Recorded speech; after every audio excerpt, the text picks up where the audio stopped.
YouTube पे काफी सारी वीडियो देखी और देखने के बाद ऐसा लगा कि यार ये काम बहुत आसान है।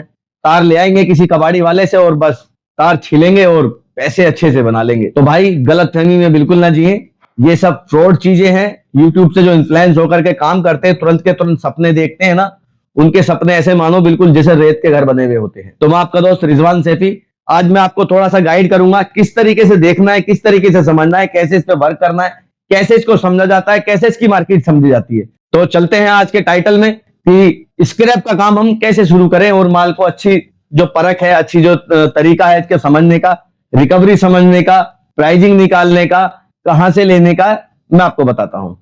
अगर आप चैनल पे नए हैं तो चैनल को सब्सक्राइब करें, फॉलो करें, लाइक करें, शेयर करें। शेयर तो खैर आप लोग क्या करते हो, करते तो हो नहीं, क्योंकि आपको लगता है यार ये मेरा आइडिया किसी को चला गया तो मेरा धंधा चौपट हो जाएगा। भाई ऐसा कुछ नहीं है, नसीब का भी कुछ अपना काम होता है। आप अपनी तरफ से हिम्मत करो, आप अपनी तरफ से मेहनत करो, काम में लगे रहो, लोगों के साथ जुड़े रहो। जितना लोगों के साथ जुड़ाव करोगे, मैं गारंटी से लिख के देता हूं, उतना बिजनेस आपका जो प्रॉफिट है वो बहुत अच्छा निकलने वाला है। फिर तो आज हम बात करेंगे कि भाई हम स्क्रैप को समझे कैसे, किसके अंदर से क्या निकलता है। तो भाई साहब इस चीज के बारे में मैंने काफी वीडियो भी डाला है, लेकिन ये इतना आसान नहीं है जैसे आप लोग सोचे कि यार ये माल में क्या निकल गया, वो माल में क्या निकल गया।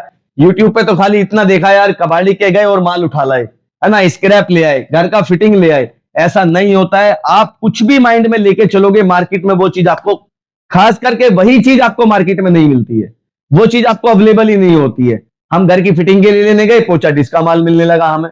हम डिस्का माल लेने पहुंचे, पता लगा आर्मर्ड माल मिलने लगा हमें।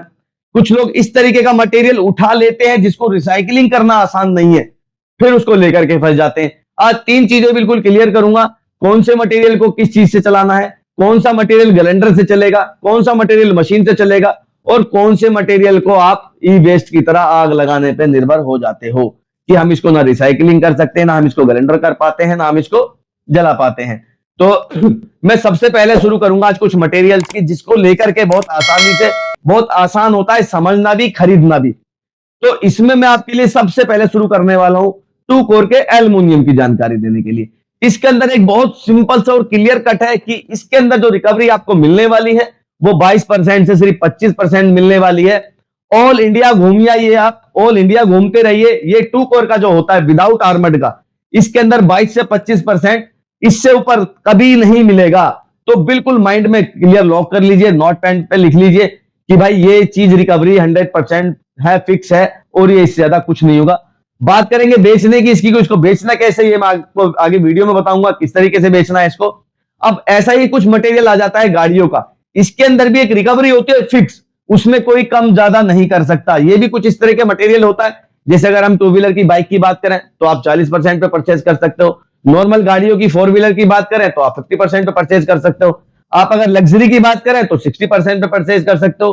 तो गाड़ियों का भी एक फिक्स हो जाता है। उसके बाद आ जाता है कुछ ये इंटरनेट का वायर, ये जो इंटरनेट कनेक्टिविटी के लिए होता है जिसमें 8 तार का, इसको सी कैट भी बोल देते हैं। इसकी भी लगभग एक रिकवरी फिक्स है, इसके अंदर इससे ज्यादा कुछ नहीं निकलता कि ये आप इंडिया में किसी भी कोने से खरीदिए, रिकवरी फिक्स होगी।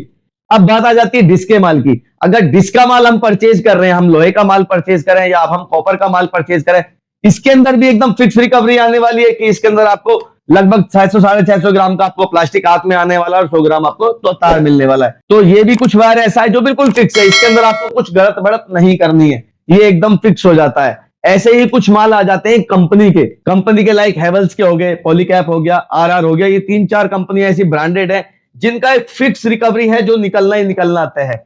इसके अलावा जितने भी वायर हैं घर की फिटिंग में, कोई फिक्स नहीं है कि उसके अंदर निकलेगा क्या, किस माल के अंदर क्या निकलना है, कोई गारंटी नहीं है, कोई लेबल लगा नहीं होता। हैवेल्स का कोई आइटम परचेज करना है और हैवेल्स का सेम टू कॉपी बिल्कुल कोई अदर ब्रांडेड मिल रहा है, लेकिन प्राइसिंग बहुत लो है। हम सोचते हैं यार है तो चीज सेम एकदम, लेकिन भाई साहब ऐसा नहीं है। एक ब्रांड होती है, उसका लेवल होता है, उसकी एक अपनी क्वालिटी के उनके अपने पैरामीटर होते हैं कि वो उस चीज से हटके काम नहीं करते।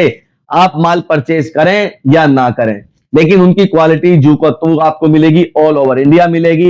ये जो कॉपी वाले जो लोग होते हैं, कॉपी पेस्ट करके जो चीजें निकालते हैं, उनकी वैरायटी में और ब्रांड की वैरायटी में, दोनों ही चीजों में अंतर समझे, हमेशा समझे। यहां आपको धोखाधड़ी नहीं मिलती, लोकल कंपनी में आपको धोखाधड़ी बहुत ज्यादा मिलती है।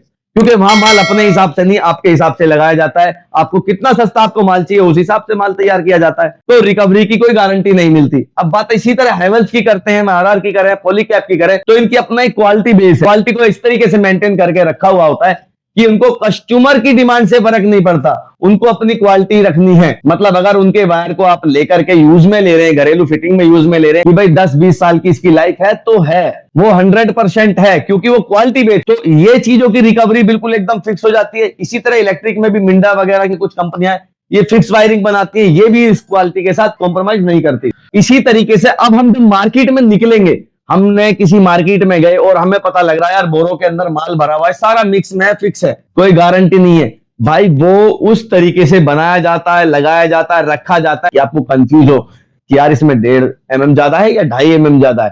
तो हमेशा माल को खुली आंखों से देखें, खुली आंखों से लें। ऐसा नहीं कि भाई हमने दड़े का माल उठाना है एल्युमिनियम का, तो उसमें हमारे पास डिस्क का माल आ गया, डिस्क के साथ हम कुछ और उठा रहे हैं।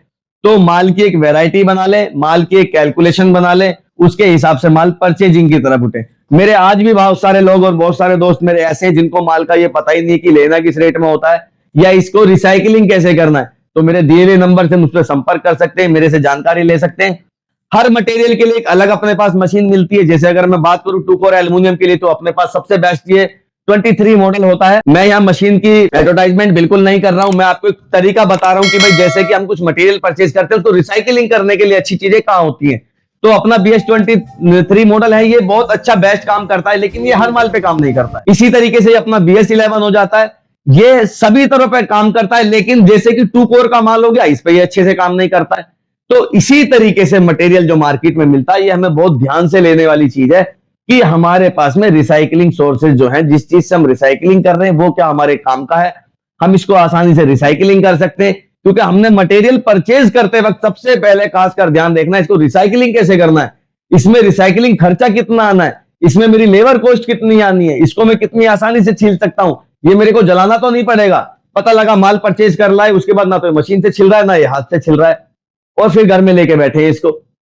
तो भाई ऐसा मटेरियल परचेज करने से बचे, नुकसान होने से बचे। अगर कोई कंफ्यूजन है किसी भी तरह की मटेरियल परचेज करने के लिए, फ्री एडवाइजिंग आपको मिलती है, कंसल्टेंसी मिलती है, फ्री है एकदम, कोई चार्ज नहीं है। ऑल ओवर इंडिया से, ऑल वर्ल्ड वाइड से आप कोई भी मेरे से जानकारी ले सकते हैं। मेरे नीचे दिए हुए नंबर पे आप मुझसे जानकारी ले सकते हैं, व्हाट्सएप करके मुझसे जानकारी ले सकते हैं।